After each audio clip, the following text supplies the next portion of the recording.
ఈ రోజు రిలీజ్ అయిన ఫ్యామిలీ స్టార్ సినిమా విపరీతమైనటువంటి నెగిటివ్ రివ్యూలను కూడగట్టుకుంటుంది. సమ్మర్ వెకేషన్, ఫ్యామిలీ ఆడియన్స్ అందరూ కూడా ఆసక్తిగా ఎదురు చూస్తున్నారు. ఏ సినిమా వస్తుంది, చక్కగా ఎంజాయ్ చేద్దాం. సంక్రాంతికి ఎప్పుడో హనుమాన్ చూసాం, గుంటూరు కారం అనుకున్నాం, అది పెద్దగా ఆడలేదు. ఆ తర్వాత వచ్చినవన్నీ కూడా బ్లాక్ బస్టర్స్ అవ్వలేదు, కానీ ఓకే పర్లా. డీజే టిల్లు ఎంజాయ్ చేస్తున్నారు. అట్లాగే ఫ్యామిలీ ఆడియన్స్ చూడడానికి డీజే టిల్లు కూడా ఫ్యామిలీ ఆడియన్సే వెళ్తారు. కాకపోతే ఏంటంటే కాస్తంత అడల్ట్ కంటెంట్ అది ఉంది, బోల్డ్ కంటెంట్ ఉంది దాంట్లో. సో అట్లా కాకుండా ఒక క్లీన్ ఫ్యామిలీ ఓరియంటెడ్ సినిమా వస్తే చూద్దాము వెళ్దాము అనేసి అందరూ ఎదురు చూస్తున్న టైంలో వచ్చింది ఫ్యామిలీ స్టార్. సరే, ట్రైలర్ కాస్త అబ్బాయి యావరేజ్గా ఉంది. కాంబినేషన్ పక్కన పెడితే మృణాల్ ఠాకూర్కి జనాలు బాగా కనెక్ట్ అయ్యారు ఈ మధ్యకాలం సినిమాల్లో, అందులోనూ విజయ్ దేవరకొండ లాంటి స్టార్ హీరో. సో వీళ్ళిద్దరి కాంబినేషన్లో బాగుంటుంది సినిమా అని ఎక్స్పెక్ట్ చేశారు కొంతమంది. ఫ్యామిలీ ఆడియన్స్ సెక్షన్ ఎక్స్పెక్ట్ చేశారు. పైగా ప్రమోషన్స్ కూడా బ్యాక్ టు బ్యాక్ ప్రమోషన్స్ చేశారు. So definitely this will be A hit, మనం ఎంజాయ్ చేయొచ్చు అని అనుకున్నారు. కానీ ఇప్పుడు ఏం జరిగిందంటే ఊహించని విధంగా, లేదా చాలా మంది మనలాంటి వాళ్ళు ఊహించిన విధంగా ఫ్యామిలీ స్టార్ సినిమా జనాలకి నచ్చట్లేదు. ఫ్యామిలీ ఆడియన్స్ కనే కాదు, కుర్రాళ్ళకనే కాదు, ఫీమేల్స్ కనే కాదు, ఎనీ సెక్షన్ ఆఫ్ ఆడియన్స్ కి పెద్దగా ఎక్కట్లేదు. అయితే ఇది మనం ఇస్తున్న జడ్జిమెంట్ కాదు, ఇప్పటి వరకు వచ్చినటువంటి రివ్యూస్. లేదు ఇదంతా రాంగ్ అయితే సినిమా ఖచ్చితంగా బ్రేక్ ఈవెన్ కొడుతుంది, 45 కోట్ల టార్గెట్. సో ఈ పరిస్థితుల్లో వాళ్ళకి నచ్చకపోవడానికి, జనాలకైనా నాకైనా మీకైనా ఈ సినిమా నచ్చకపోవడానికి ఉన్నటువంటి రీజన్స్ ఏంటనేది మనం ఈరోజు ఈ వీడియోలో మాట్లాడుకుందాం. మెయిన్ థింగ్ ఏంటంటే ఈ సినిమాకు ఉన్నటువంటి బిగ్గెస్ట్ డ్రాబ్యాక్ ఏంటంటే ఈ సినిమా మొత్తాన్ని కూడా ఒక సీరియల్ మోడ్లో తీసుకొచ్చాడు డైరెక్టర్. ఎస్పెషల్లీ ఫస్ట్ హాఫ్ మీరు చూస్తే ఒక సీరియల్ మోడ్ ఉంటుంది. సీరియల్ చూస్తున్నావా సినిమా చూస్తున్నావా అనేటువంటి మోడ్ మనకు ఎక్కువగా కనిపిస్తుంది. అది ఒక biggest negative. And screen play విపరీతమైనటువంటి స్లగ్గిష్ ఉంది, అటుకుల బొంత, అసలు సంబంధం లేదు.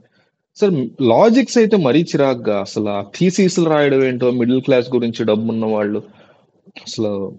సరే అవి అంత తక్కువ మాట అనొచ్చు. డైలాగ్స్ బాగున్నాయి, కనెక్షన్, ఎమోషనల్ కనెక్ట్ పెట్టిన పాయింట్ బాగుంది, కానీ దానికి ఎమోషనల్ కోటింగ్ కనెక్ట్ సరిగ్గా లేదు.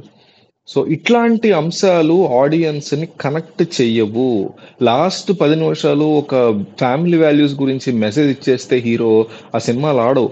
ఆ మెసేజ్ ఇవ్వటానికి ముందు ఉన్న 2 గంటల 20 నిమిషాలు, సరే ఈ సినిమా 2 గంటల 43 నిమిషాలు కాబట్టి 2 గంటల 30 నిమిషాలు లేదా 2 గంటల 20 నిమిషాలు మీరు ఒక స్ట్రాంగ్ ఫ్యామిలీ బ్యాక్ డ్రాప్ తో అన్ని పర్ఫెక్ట్ గా గనక చూపిస్తే, అప్పుడు ఆఖరి 10 నిమిషాలు, పావు గంట, 20 నిమిషాల్లో మీరు ఒక ఎక్సలెంట్ మెసేజ్ని, ఒక ప్రీచీ మెసేజ్ని ఇస్తే, గుళ్ళో పంతులు గారు ప్రవచనం చెప్పినట్టు, లేకపోతే చర్చిలో ఫాదర్ చెప్పినట్టు, లేకపోతే మసీదులో ఆయన చెప్పినట్టు ఇస్తే కరెక్టే చెప్పాడు బాబా, ఇంతసేపు ఇంత చేసుకొచ్చాడు కదా అని అనుకోవచ్చు.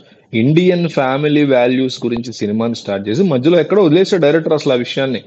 ఒక మంచి కథనే తీసుకున్నాడు, కానీ కథ చుట్టూ కథనాల్ని రాసుకోవటం, అంటే స్క్రీన్ ప్లే రాసుకోవటంలో అట్టర్ డిజాస్టర్ అయిపోయాడు డైరెక్టర్. నిజానికి అతను తీసినటువంటి సినిమాలు, పరశురాంపేటలో తీసినటువంటి సినిమాలు చూస్తే యువత నాకు పర్వాలేదు అనిపించేటువంటి సినిమా. తర్వాత ఆంజనేయులు సినిమా అయితే చాలా ఫన్నీ ఉంటుంది, బాగుంటుంది, కామెడీ సీన్స్ ఉంటాయి. ఆ సినిమా టైం పాస్, మంచి కామెడీ సినిమా.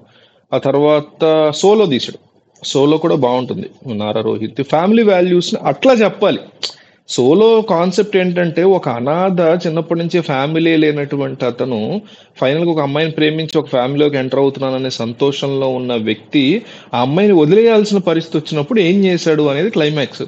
ఎంత ఎక్సలెంట్ ఉందో అది కథ చెప్తుంటేనే. చిన్నప్పటి నుంచి అనాథగా పెరిగాడు నారా రోహిత్ అనే అతను. పెరిగి జీవితంలో ఒక మంచి ఫ్యామిలీ ఉన్న అమ్మాయిని పెళ్లి చేసుకోవాలని అనుకున్నాడు. అట్లాంటి అమ్మాయి దొరికింది, పెళ్లి చేసుకోవడం సర్వం సిద్ధం చేసుకున్నాడు. కానీ ఆ ఫ్యామిలీ ఏమీ లేని అనాథకి ఇవ్వడానికి ఇష్టపడట్లేదు అనే విషయాన్ని ఇండైరెక్ట్ గా తెలుసుకున్నాడు, డైరెక్ట్ గా కాదు. సో వాళ్ళ పాయింట్ ఆఫ్ వ్యూని అర్థం చేసుకున్నాడు హీరో, ఇతని పాయింట్ ఆఫ్ వ్యూతో పాటు. అందుకని ఇంకా అమ్మాయిని వదిలేయడానికి సిద్ధం అవుతాడు. అప్పుడు ఏం జరిగింది అనేది సోలో సినిమా క్లైమాక్స్. దాన్ని చాలా అద్భుతంగా ఫస్ట్ నుంచి ఫన్ గానీ కామెడీ కానీ సోలో చాలా బాగుంటుంది. ఇక సర్కార్ వారి పాట ఒక నీరసం సినిమా. ఈ మధ్యలో శ్రీయస్తో శుభమస్త్రి అని తీసాడు, పెద్దగా ఆడలేదు. సో ఈ ఫాల్ట్, ఈ సినిమాకి సంబంధించినటువంటి స్క్రిప్ట్ ఫాల్ట్ మొత్తం కూడా పరశురాందే. ఈ కంప్లీట్ గా పరశురాంపేటలో దీనికి ఏమంటారు, లైబిలిటీ తీసుకోవాల్సి ఉంటుంది. సరే ఆ స్క్రిప్ట్ ను ఓకే చేసినందుకు విజయ్ దేవరకొండ లైబిలిటీ తీసుకోవాలి ఫ్యాన్స్ తరఫున. బట్ విజయ్ ఫ్యాన్స్ అందరూ కూడా పెచ్చ కోపంతో ఊగిపోతున్నారు. అబ్బా ఏం సినిమా తీసేవరా నాయన పెట్ల నీకు, మహేష్ బాబు సినిమా తర్వాత ఇంత మంచి హీరో దొరికాడు, చాలా మంచి స్క్రిప్ట్ రాసుకోవచ్చు అని. నిజానికి సర్కార్ వారి పాట కూడా చాలా నీరసమైన సినిమా, బట్ అది మహేష్ బాబు స్టామినా, ఫేమ్ కాస్త యావరేజ్ ఉంటుంది. సో అందువల్ల అది కాస్త ఆడేసింది. సో ఇప్పుడు పైగా ఏమైపోయిందంటే జనాలు మస్ట్ వాచ్ అయితే తప్ప థియేటర్కి వెళ్ళటం మానేశారండి. లాస్ట్ 1 year గా 2 years గా మీరు చూస్తే పోస్ట్ కోవిడ్ అట్లాగే ఉంది పరిస్థితి. హనుమాన్ మస్ట్ వాచ్ సినిమా కాబట్టి అంత ఎగబడలేరు. డీజే టిల్లు కాసేపు ఎంజాయ్ చేయగలం కాబట్టి వెళ్ళారు. అట్లా ఏదో ఒకటి వాళ్ళు అంతసేపు కూర్చోబెట్టాలి. 2.5 గంటల్లో అరగంట బోర్ కొట్టినా సరే చెనాకు పడుతున్నారు జనాలు. ఎస్పెషల్లీ ఆఖరి గంట కంప్లీట్ గా కనెక్ట్ అయ్యేలాగా కొత్త పాయింట్ చెప్తేనే థియేటర్లో జనాలు ఉంటున్నారు. లేదంటే టాటా గుడ్ బై, ఈ సినిమా బాగాలేదని తేల్చేస్తున్నారు. అట్లాంటిది ఫస్ట్ నుంచి కూడా లేజీ రైటింగ్. సినిమాలో సీన్లు చెప్తే day 1 కాబట్టి నేను మాట్లాడట్లా. ఎంత లేజీ రైటింగ్ అంటే సినిమా మొత్తం కూడా ఒక సీరియల్ లాగా. మళ్ళీ ప్రీ క్లైమాక్స్ ఏదో హై చేద్దామని ట్రై చేశాడు, ఏదో అది అటు ఇటుగా అయింది. ఇక క్లైమాక్స్ చల్తా అన్నట్టుంది.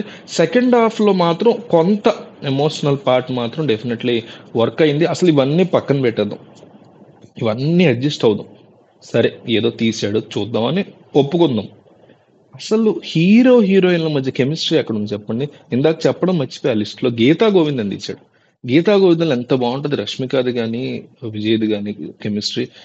రష్మిక ఆ డామినెన్స్ చూపిస్తుంటే విజయ్ ఎంతో క్యూట్ గా అమ్మాయికి భయపడుతూ మనకి భలే ముచ్చటేస్తుంది ఆ క్యారెక్టర్స్ చూసినప్పుడు.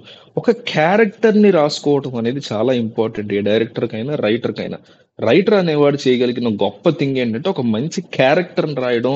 ఆ క్యారెక్టర్ వచ్చిన సిచ్యువేషన్, తన జీవితంలో తన చుట్టుపక్కల వాళ్ళ జీవితాల్లో వచ్చిన సిచ్యువేషన్స్ కి ఎట్లా ప్రవర్తిస్తోంది అనేది మోస్ట్ ఇంపార్టెంట్ థింగ్. అది గీతా గోవిందంలో ఇదే డైరెక్టర్ అద్భుతంగా ఇదే హీరోతో చూపించగలిగాడు.